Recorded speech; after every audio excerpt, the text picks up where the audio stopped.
Hi, everybody. My name's Jay, and I'm an involuntary vegetarian. And that's because my parents somehow decided they are real smartasses. Well, I just love my grandma. She's closer to me than even my parents. She also has an amazing farm with a bunch of different animals and a large apple orchard. Ah, what tasty pie she cooks. Mmm, yummy, yummy. I usually stayed with my grandma for all summer holidays.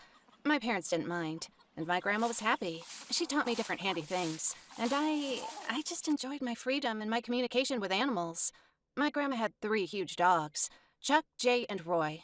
She also had a cat, 2 pigs. I suspect every time the pigs were different, as Grandma often cooked pork. She also had many hens with chickens and a whole bunch of rabbits.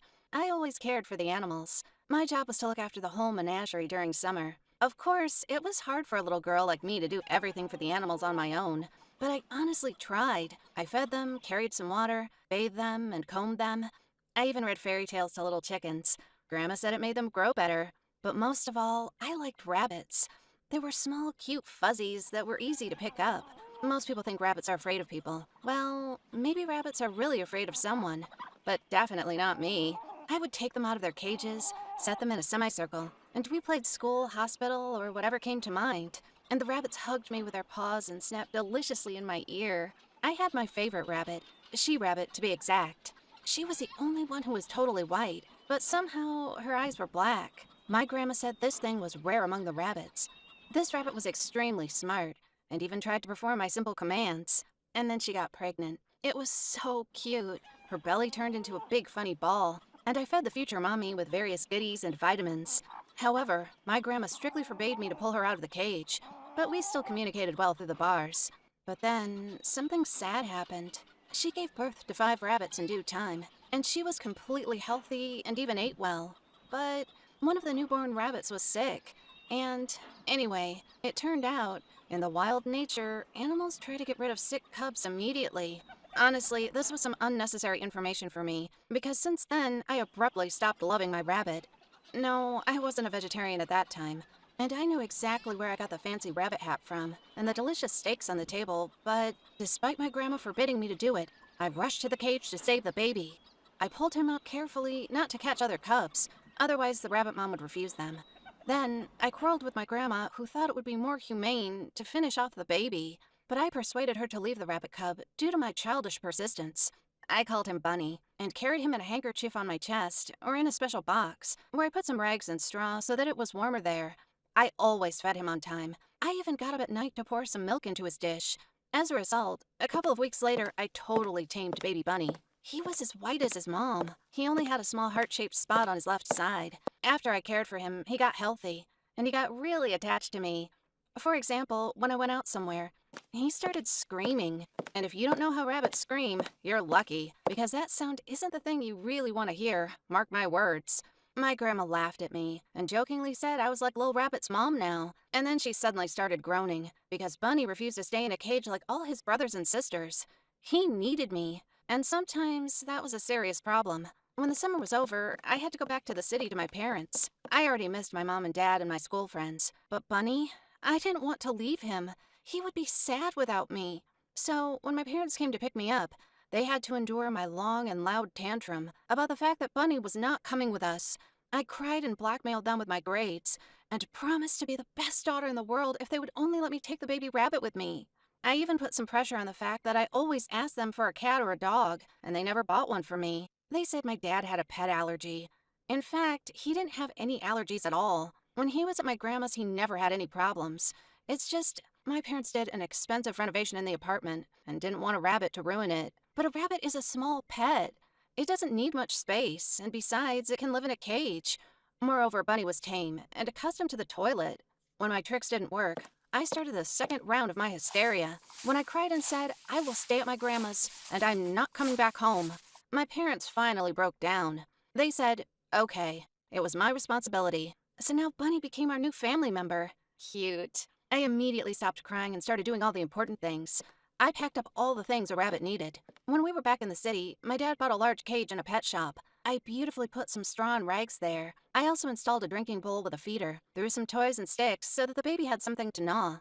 But the baby rabbit was really attached to me, and I couldn't take him to school with me for obvious reasons. Do you remember what Bunny did when I was out of sight? That's right, he yelled loudly. All the neighbors started thinking we tortured some people in our apartment. It was especially hard for my mom, who was a typical housewife, and spent all her time with a rabbit screaming in despair without me. And then she made a strong-willed decision. She let Bunny walk around the house. Well, she picked this poison. It's better for the rabbit to study the territory than yell terribly. During the first week of his travels around the apartment, the whole family started being as careful as possible because the socks on the floor were destroyed like enemies. Bunny always liked to gnaw at the middle of underpants, and all Dad's shirts suddenly lost their collars and cuffs. Laundry baskets didn't help. The kid was smart, bouncy, like all the rabbits, and it was able to turn over the baskets. He pushed them with his hind legs until the basket turned over, and then scored a full underwear ride. From that moment, daily laundry became okay for our family. Well, the electricity and water bills increased, and somehow the amount of my pocket money decreased at once. But I was ready to make such sacrifices for the sake of my beloved rabbit. And the kid ate a lot. My grandma didn't keep decorative fuzzies. All her rabbits were purebred and meat-like. They always were very big, and they ate a lot to build up the meat. Bunny wasn't far behind his predecessors in size or in the amount of food, and every day he grew larger and larger. And when the babies saw my mother's fur coat and decided it was a female rabbit, my parents started looking at him so bloodthirsty. It was obvious what they really wanted to do with it, that I had to show them another tantrum and remind them that I actually love Bunny and won't let anyone hurt him. Dad jokingly said they should have agreed to a dog when they had the chance. However, everyone soon got used to the rabbit and his quirks. I somehow managed to teach him not to jump on the dining table, not to go into the laundry room, and to stay away from my parents' bedroom, and not to jump at the guests with a happy squeal. Yeah, he didn't stop screaming with joy when he saw guests, although this screaming was far from being beautiful and melodious. In summer, they made me an offer I couldn't refuse. Our school manager suddenly remembered that healthy kids study better and decided to arrange a scout summer camp. Actually, the idea was cool, but the kids didn't have a choice. All the students, especially the middle school, had to go to the forest camp for a month to get scout training. Well, like I said, the camp was cool, and it was free of charge, but I already had some plans for summer. Grandma, farm. Besides, I didn't want to leave Bunny alone for so long, but I had to agree. I couldn't argue with the principal. It's been a month of living in wooden houses, getting up on a common alarm clock and doing various things like knitting knots, collecting healthy herbs and mushrooms, and running through the mud puddles at speed. I liked it. We weren't forced to take the obstacles, and everything else was easy and familiar for me, unlike for my urban-type classmates. The boys especially suffered. They had a complicated program, and there were no athletes in our class. Only cyber athletes, maybe. But these cyber nerds never carried anything heavier than a laptop in their arms, and they died of a breath shortage at sprint running. The girls were more active. Maybe girls did more sports. Maybe they just had more endurance. I don't know. Every night I called my parents and asked them to show me my bunny on a WhatsApp video. They did, but they showed it from afar. And the picture had a poor quality because there was no stable and quick connection in the forest, located far away from the city. But I didn't make my mom or dad catch Bunny to show him closer. It was enough for me just to see he was alive and well. But something was scratching inside me. Well, my baby was never so calm and diligent. But then I thought, maybe they hurt him, or didn't give him enough food, or something else. When my dad finally picked me up from the scout camp and looked away at my question about Bunny, I realized something was wrong. Of course, my first question was, how's Bunny doing? But Dad was silent. And my mom was silent too, and she also averted her eyes. At home, I ran to my room first to see the cage with my pet, but the cage was empty. And not because its resident jumped out for a walk. It was totally empty. No water in the drinking bowl, no straw, no food, no toys. It was obvious this cage had been empty for a long time, and I got scared. I asked again, where's Bunny? And my parents finally started talking. It turned out that my mom once forgot to close the door to the cage, and the rabbit jumped out of the window. And then, well, it wasn't clear. Maybe he ran away somewhere and just didn't return. Or maybe the neighbor's dog ate him. Or he got hit by a passing car. Anyway, they didn't find the rabbit, though, according to their words, they had been searching for a long time. They even hung up ads. They didn't tell me about it because they didn't want to upset me. I loved Bunny, and I would have been too worried. And now I'm not worried and scared, huh? I cried in my pillow for 3 days nonstop. It was my rabbit. I brought it up, I raised it, and I loved it a lot. Well, I knew average rabbits didn't live long, and sooner or later Bunny would leave me. But I hoped he would live longer than other rabbits. I even hoped for his eternal life. Seeing my condition, my parents offered to buy me a fish or a turtle. so that I calmed down and started smiling again. But I didn't need anyone, even the new rabbit. No matter how wonderful it wouldn't be Bunny. Then I guess it was over. I mourned my furry friend. I was sad, but I started to live on.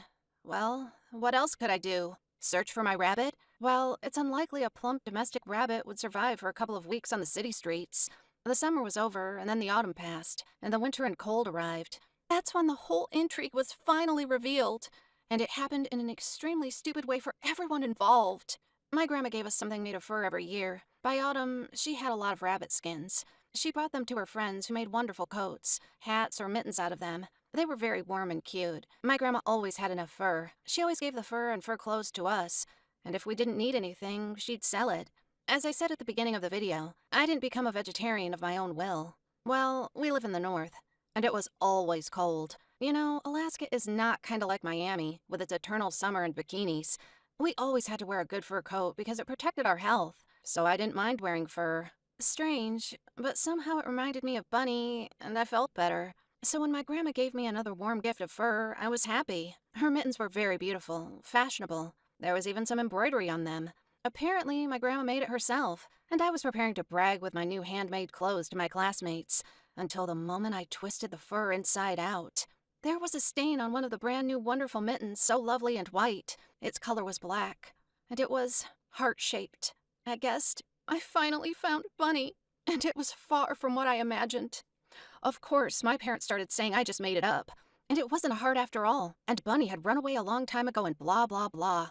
Of course, Grandma confirmed their legend, and reminded me that Bunny lived in the city with me and she lived on the farm. Somehow, I pretended I believed them. But in fact, I didn't, of course. I decided to conduct an investigation on my own, like a real detective. The first thing I did was interview our neighbors. Did my parents ever leave the city longer than for a day? Why ask this? It's just, my grandma lived a little far away, and sometimes she urgently needed help. Frankly, I don't know how. She lives with 5 workers and still needs some help. Neither of my parents do.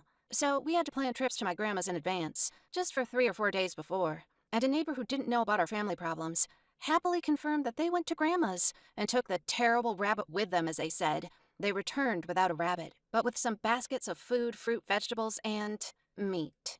Anyway, that's where my detective part finished. The neighbor closed the case in a couple of minutes, and I felt so disgusted. This time, when I pinned my parents to the wall, no one denied anything. Yeah, they took Bunny away. Yeah, they ate him. By the way, I also ate Bunny. Once my parents sent me wonderful meatballs to the camp. Bunny meatballs. Why did you do this? I asked.